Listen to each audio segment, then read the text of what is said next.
Egypt's foreign ministry has summoned the British ambassador in Cairo over criticisms he made about an Egyptian judge's decision to send 3 Al Jazeera journalists to prison. The journalists were sentenced Saturday to 3 years for spreading false news. The case and the verdict have sparked an international outcry, with critics arguing authorities in Egypt are trampling free press. British Ambassador John Casson expressed a similar sentiment after the verdict. He said he's concerned the ruling will undermine confidence in the basis of Egypt's stability. Joining us now via Skype to talk more about the case is Courtney Radsch. She's the advocacy director for the Committee to Protect Journalists. Courtney, good to see you. Good to see you. Thank you. So the British ambassador gets summoned by the foreign ministry in Egypt. The foreign ministry said, hey, you're just confusing the issues here. This is not about freedom of the press. Despite what you have said, constant attempts, and this is the Egyptian Foreign Affairs Ministry, constant attempts to confuse unrelated issues to give the impression that the verdict restricts freedom of the press are allegations that do not reflect reality. What's your take?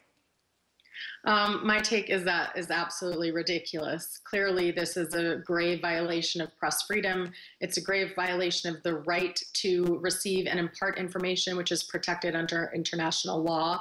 And it is, frankly, the same thing that we heard when I led a mission to Egypt earlier this year, where we met with officials at the Ministry of Interior as well as the Ministry of Transitional Justice.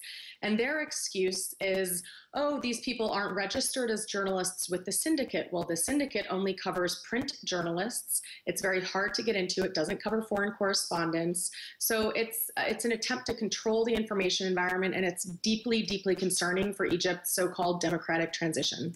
Now we have one journalist, Peter Grest, who has been deported. He's back in Australia, so it's unlikely he'll have to spend any more jail time in Egypt.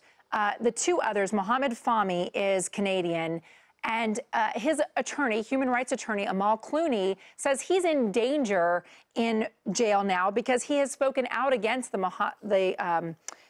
Brotherhood and in support of Morsi at this point. They said that there's all of these guys who are already behind bars there. The Egyptian president, Abdel Fattah el-Sisi, has spoken out against this as well. Is it at all likely that he will pardon the journalists who remain in Egypt, especially considering now Canada has formally applied for a pardon and they're asking for the deportation of Mohamed Fahmy? I think that's a question everyone wants to know. There certainly have been some indications in public statements prior to this ruling by the president saying that he had to let the judicial process work itself out before he could pardon, which we don't necessarily believe is accurate. And it's also something that we called for in our mission to Egypt with all of the officials that we met with. I think that at this point, he really has to do that. Obviously, this is a grave travesty. The type of so-called evidence that was used at trial was ridiculous. The investigation that looked at some of the evidence said that these videos were not altered. But what we see is that this is actually part of a broader crackdown in Egypt on so-called false news, which is actually news that President Sisi doesn't like or doesn't agree with. And we see this in the closure recently of, the confiscation of 3 newspapers and the prevention of them going to publication.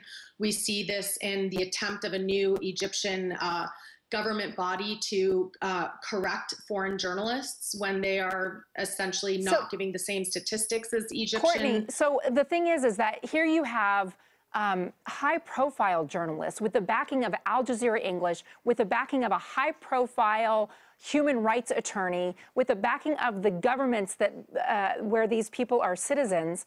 What does it say if they're getting sentenced to these particularly harsh jail sentences about what's in store for Egyptian journalists?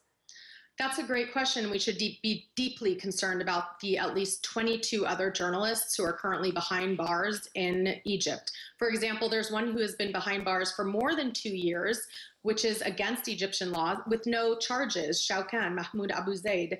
And what we have to say is, despite all of the attention that these journalists have, with the incredible resources that have been brought to bear, and yet we still have this grave miscarriage of justice, we should be deeply concerned about what's going to happen to the other journalists, especially because most of those are accused of or affiliated with the Muslim Brotherhood or its media channels. You're seeing some of the responses here from the United Nations, from the EU. The U.S. has denounced this decision as well. In fact, the State Department said the freedom of the press to investigate, report, and comment, even when its perspective is unpopular or disputed, is fundamental to any free society and essential to democratic development. And yet, at the same time, Courtney, in Ferguson, Missouri, 2 reporters were arrested and now formally facing charges for their coverage following the Michael Brown death in Ferguson and the protests.